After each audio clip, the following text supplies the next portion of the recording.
இந்த ரிதன்யாவோட dowry case கொஞ்ச நாள் முன்னாடி எவ்வளவு சென்சேஷனலா போச்சு. ஆனா இப்ப ஏன் யாருமே அதை பத்தி பேச மாட்டீங்க? கேட்டா அது முடிஞ்சிச்சு அதானே சொல்ல போறீங்க.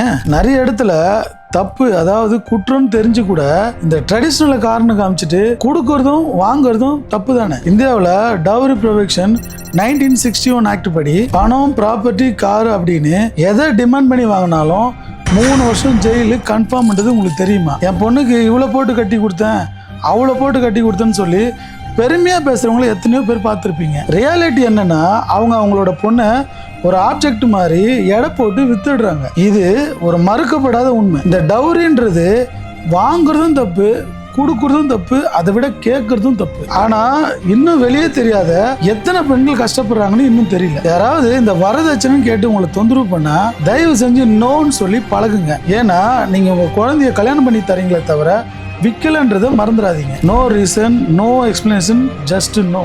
இந்த சேஞ்சு உங்ககிட்ட இருந்து ஸ்டார்ட் ஆகணும்னு நான் நினைக்கிறேன்.